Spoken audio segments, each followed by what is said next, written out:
नमस्कार, मैं डॉक्टर अजय विद्यार्थी, कैंसर शल्य चिकित्सक।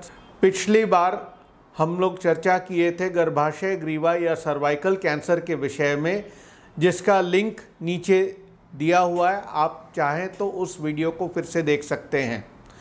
उस वक्त चर्चा करते समय हमने कैंसर की वैक्सीन के विषय में चर्चा किया था। सर्वाइकल कैंसर एक अलग कैंसर है इस संदर्भ में कि वो एक वायरस के द्वारा होता है। ह्यूमन पैपिलोमा वायरस के संक्रमण से कैंसर होता है और यह संक्रमण यौन संक्रमण है, यानी पुरुष से स्त्री को, स्त्री से पुरुष को होता है। अर्थात ह्यूमन पैपिलोमा वायरस का जिस वक्त संक्रमण होगा उसके बाद उसके वजह से अनुवांशिक विकृति होगी, म्यूटेशन होगा और म्यूटेशन के वजह से फिर सर्वाइकल कैंसर होगा। इस सारी प्रक्रिया में 15 से 20 साल लगते हैं। ये पूरी तरह शोध द्वारा निर्धारित कर दिया गया है कि इसके क्या क्या स्टेजेस हैं, जो कि बहुत तकनीकी है, इसलिए उस पर मैं नहीं चर्चा करूँगा। वैज्ञानिकों ने ये वैक्सीन बनाया है जो कि ह्यूमन पैपिलोमा वायरस के डीएनए को निरस्त कर दे। ये एक डीएनए वायरस है, इसकी डीएनए को निरस्त कर दे और निरस्त करने के वजह से उसके वजह से होने वाली म्यूटेशन को रोक देता है। अतः वो म्यूटेशन नहीं होगा तो कैंसर भी नहीं होगा। इसके हिंदुस्तान में जो वैक्सीन मिलते हैं उसके दो नाम हैं, सर्वरिक्स और गार्डासिल। दोनों में अंतर इतना ही है, ह्यूमन पैपिलोमा वायरस के 4 प्रकार हैं जिसके वजह से सर्वाइकल कैंसर होता है।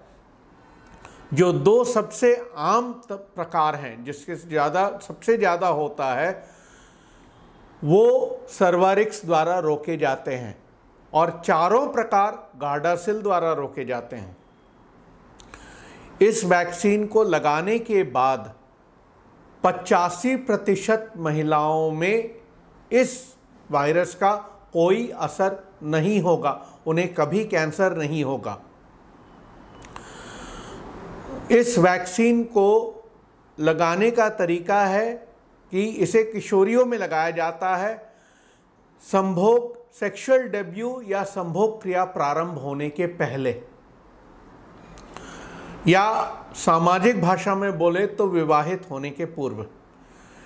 9 साल से 14 साल की किशोरियों को ये वैक्सीन 2 बार दिया जाएगा, एक पहली दिन और उसके बाद उसके 6 सप्ताह बाद, और 14 से 25 साल की किशोरियों को ये वैक्सीन 3 बार दिया जाएगा।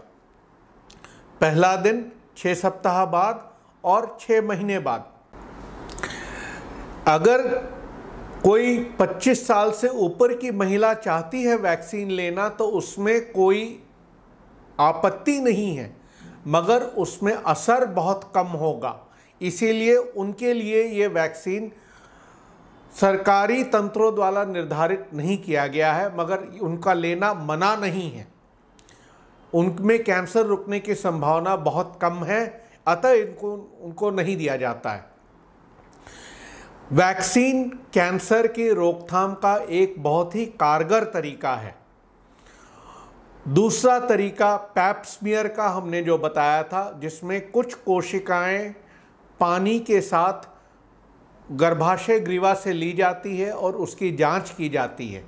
ये 2 तरीकों से हमेशा गर्भाशय ग्रीवा के कैंसर के डर को और उसके खतरे को थाम दिया जा सकता है और कोई भी महिला इन 2 उपायों के अपनाने से कोई भी महिला गर्भाशय ग्रीवा के कैंसर के वजह से मृत्यु के गाल में नहीं जाएगी।